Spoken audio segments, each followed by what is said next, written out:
우리 이제 그만하자. 그 말이 휴대폰 스피커에서 흘러나오자 저는 웃음이 먼저 나왔습니다. 믿기지 않아서요. 화가 나서도 아니고 슬퍼서도 아니고 그냥 현실감이 없었습니다. 그러다 갑자기 손끝이 차가워졌습니다. 제가 붙잡고 있던 건 사랑이었을까요? 아니면 불안이었을까요? 그날 저는 처음으로 제 마음이 어디까지 무너질 수 있는지 봤습니다. 저는 36, 지연입니다. 남편 민수와 결혼한 지 6년이 됐고 우리는 겉으로 보면 꽤 평범한 부부였어요. 다만 한 가지가 달랐습니다. 남편이 지방으로 발령을 받으면서 우리는 주말 부부가 됐다는 것. 처음엔 괜찮다고 생각했어요. 오히려 연애하듯 설레는 시간이 될 거라고 믿었습니다. 평일엔 각자 일에 집중하고 금요일 밤이면 만나서 늦게까지 웃고 일요일엔 다음 주를 위해 잠깐 울적해지는 그런 리듬. 그런데 사람 마음은 늘 계획대로 움직이지 않더라고요. 떨어져 있는 시간이 늘어날수록 저는 이상하게 사랑이 깊어졌다기보단 확인이 필요해졌다는 느낌을 받았습니다. 오늘 뭐 했어? 누구랑 밥 먹었어? 퇴근하자마자 집에 들어갔어? 이런 질문들이 어느 순간부터 안부가 아니라 검문처럼 변해 있었어요. 남편은 처음엔 웃으며 대답했습니다. 회사, 집, 회사, 집이지 뭐. 동료랑 국밥 먹고 들어왔어. 그런데 제 질문이 한 주, 두 주, 한 달을 넘어가며 점점 촘촘해지자 남편도 미세하게 달라졌습니다. 답이 짧아졌고 통화가 빠르게 끝났고 무엇보다 설명이 줄었습니다. 저는 그 변화를 사랑이 식은 증거라고 해석했습니다. 사실은 그게 첫 번째 실수였어요. 사람은 지칠 때 사랑이 없어서가 아니라 숨이 막혀서 말이 줄어들기도 하니까요. 결정적인 사건은 아주 사소했습니다. 어느 금요일 남편이 내려오지 못한다는 연락을 했어요. 회식이 길어졌고 다음 날 오전 회의가 잡혔다고 했습니다. 저는 웃으면서 응, 알겠어라고 말했지만 통화를 끊자마자 휴대폰을 들고 한참을 멍하니 앉아 있었어요. 그리고 그날 밤 저는 남편의 회사 동기 SNS에서 사진 하나를 봤습니다. 회식 자리에서 찍은 단체 사진인데 남편 옆에 제가 모르는 여자가 앉아 있었습니다. 그 여자의 얼굴이 특별히 예뻐서도 아니고 남편과 특별히 가까워 보였던 것도 아니었어요. 그런데 제 마음은 그 사진 하나로 깊은 구멍이 생겼습니다. 저는 사진을 확대하고 또 확대했습니다. 그때 저는 이미 사랑을 보고 있지 않았고 제 불안을 확인하고 있었던 겁니다. 주말에 남편이 내려왔을 때 저는 아무렇지 않은 척 밥을 차렸어요. 그리고 아주 부드럽게 물었습니다. 회사에 새로 온 분 있어? 남편이 숟가락을 들고 대답했습니다. 아, 이번에 팀에 들어온 사람들 좀 있어. 저는 웃으며 다시 물었습니다. 사진 보니까 어떤 여자분 옆에 앉아 있던데. 그 순간 남편의 표정이 아주 잠깐 굳었습니다. 그냥 같은 팀이야. 그 짧은 대답이 왜 그렇게 차갑게 들렸는지 지금도 잘 모르겠습니다. 저는 반사적으로 말했습니다.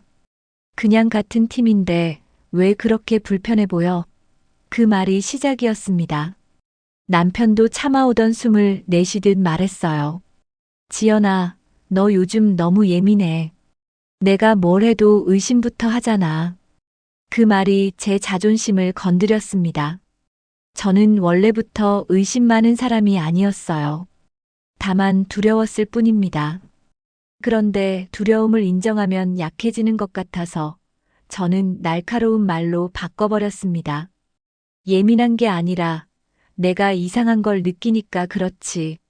그날 우리의 대화는 눈덩이처럼 커졌고 결국 남편이 말했습니다. 우리 이제 그만하자.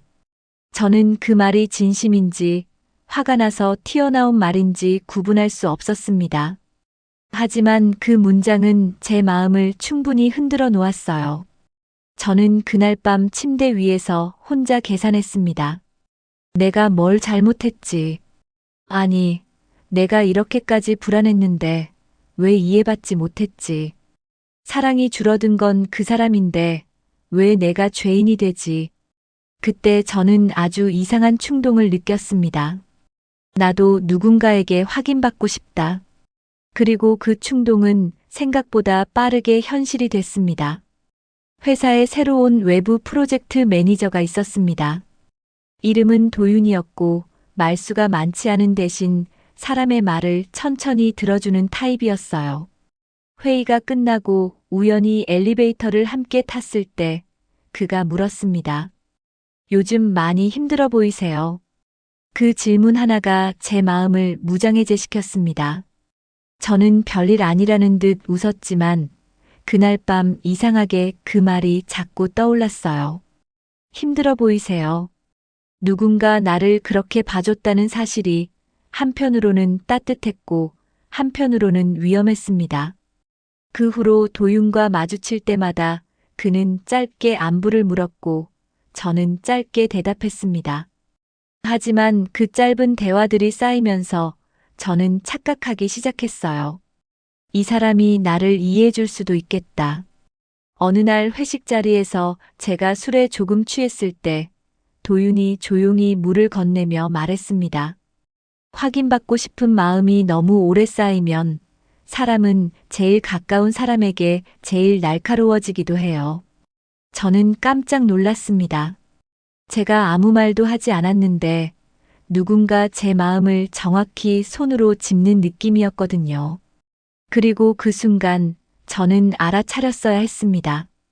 그 말이 위로인지 경계선 너머의 문인지. 그날 이후 우리 관계는 선을 넘지는 않았지만 제 마음은 선을 넘기 시작했습니다. 퇴근길에 메시지를 기다리고 회의 일정이 겹치면 이상하게 마음이 가라앉고 남편과 통화할 때보다 도윤의 안부 한마디가 더 부드럽게 느껴지는 순간들이 생겼습니다. 가장 무서운 건 그 감정이 사랑처럼 보였다는 겁니다.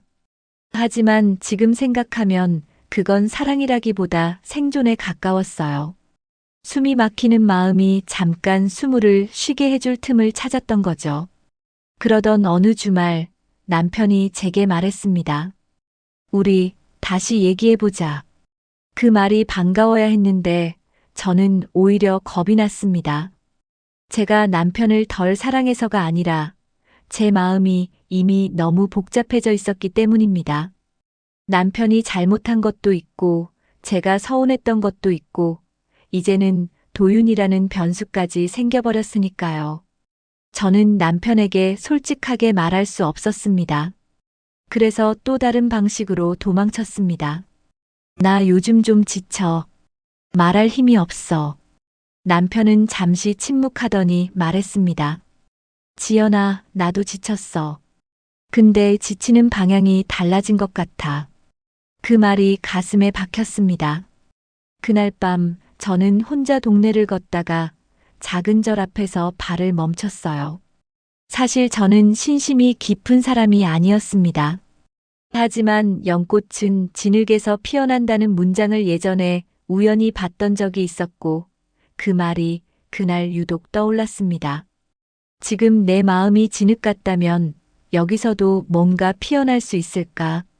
법당에 앉아 있는데 한 스님이 조용히 다가와 물었습니다. 무엇이 가장 힘드십니까? 저는 처음엔 아무 말도 못했습니다. 그러다 아주 작게 말했어요. 사람이 변한 건지 내가 변한 건지 모르겠어요. 스님은 잠시 듣더니 말했습니다.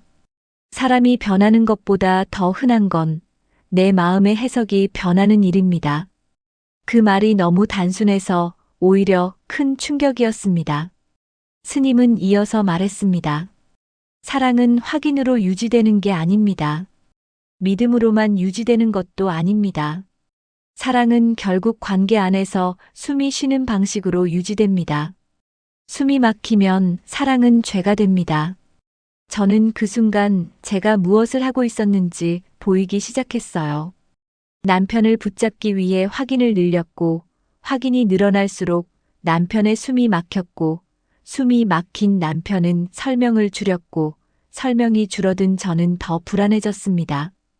우리는 사랑을 지키려다가 서로를 더 불안하게 만든 원을 돌고 있었던 거죠.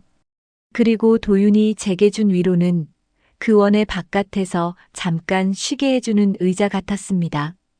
하지만 의자에 오래 앉아 있으면 결국 돌아갈 집을 잊게 될 수도 있겠죠.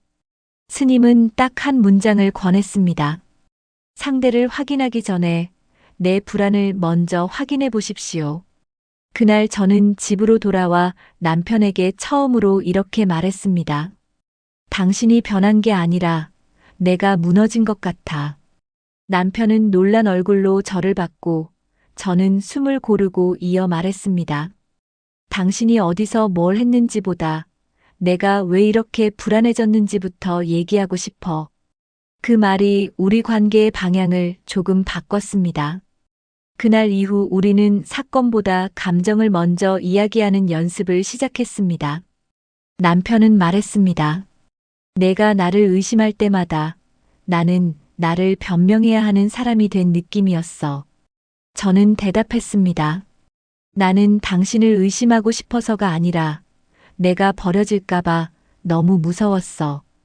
이 대화는 기적처럼 모든 문제를 해결해 주지는 않았습니다. 하지만 중요한 건 우리가 처음으로 같은 문을 바라보기 시작했다는 점이었어요. 저는 도윤에게도 짧게 메시지를 보냈습니다. 고마웠어요. 그런데 저는 제 관계를 다시 숨쉬게 해보려 해요. 그가 어떤 대답을 했는지는 중요하지 않았습니다. 그 메시지를 보내는 순간 저는 제 마음의 중심을 다시 잡고 있다는 느낌을 받았거든요. 이후로도 남편과 저는 여러 번 흔들렸습니다. 특히 주말 부부라는 현실은 쉽게 바뀌지 않았으니까요. 그래서 우리는 확인 규칙을 만들었습니다. 의심을 줄이기 위한 규칙이 아니라 서로의 숨을 지켜주기 위한 규칙이요. 하루에 한 번은 사건이 아니라 감정을 말하기. 보고가 아니라 공유로 질문하기. 누구랑 있었어? 대신 오늘은 어떤 마음이었어? 처음엔 어색했지만 그 어색함이 관계를 살리는 방향으로 작동했습니다. 어느 날 남편이 말했습니다. 나도 사실 불안했어. 내가 나를 의심하기 시작한 뒤부터 내가 진짜 나쁜 사람이 되어버린 것 같았거든. 저는 그 말을 듣고 아주 조용히 울었습니다. 저는 남편이 차가워졌다고 생각했지만 남편은 그저 지쳐 있었던 겁니다. 그리고 저는 제 불안을 인정하는 연습을 했습니다. 불안이 올라올 때마다 이렇게 말해보는 거예요. 지금 나는 확인이 아니라 안심이 필요하다. 그리고 한 호흡 들이쉬고 내쉬는 것. 이 작은 연습이 쌓이면서 우리는 예전보다 더 큰 사랑을 갖게 된 게 아니라 더 현실적인 사랑을 갖게 됐습니다. 완벽하지 않아도 무너지지 않는 사랑, 감정이 흔들려도 대화를 놓지 않는 사랑. 이 이야기를 듣고 계신 분들 중에도 사랑하는 사람을 자꾸 확인하고 싶은 마음 때문에 스스로가 지친 분이 계실지 모르겠습니다. 혹은 반대로 이유 없이 자꾸 의심받는 것 같아 숨이 막힌 분도 계실지 모르겠어요. 그럴 때 저는 오늘의 한 문장을 조심스럽게 건네고 싶습니다. 사람이 변한 것보다 내 마음이 먼저 무너졌을 수도 있다. 이 문장은 상대를 탓하지 말라는 말이 아닙니다. 상대가 잘못했을 수도 있고 관계가 정말 끝을 향하고 있을 수도 있습니다. 다만 그 결론에 가기 전에 내 마음의 상태를 한 번만 더 들여다보자는 제안입니다. 내 마음이 얼마나 지쳐 있는지, 얼마나 겁이 많은지, 얼마나 사랑을 잃을까 두려워하는지. 불교에서 말하는 집착은 사랑을 부정하라는 의미가 아닙니다. 사랑을 더 오래 살게 하기 위해 숨을 빼앗는 방식을 내려놓자는 의미에 가깝습니다. 저는 지금도 가끔 불안해집니다. 하지만 그 불안을 상대의 죄로 만들기 전에 먼저 제 마음에 물어봅니다. 지금 내가 원하는 건 확인인가, 회복인가? 그 질문 하나가 저를 다시 사람답게 만들어주더라고요. 오늘 이야기 어떠셨나요? 누군가를 붙잡는 손이 내 손목을 아프게 만들 때가 있습니다. 그럴 땐 잠깐만 손의 힘을 풀어보세요. 놓아버리라는 뜻이 아니라 서로가 숨 쉴 수 있는 만큼만 잡아보자는 뜻입니다. 당신의 마음에도 작은 연꽃 하나가 조용히 피어나길 바랍니다. 마음에 피는 연꽃이었습니다.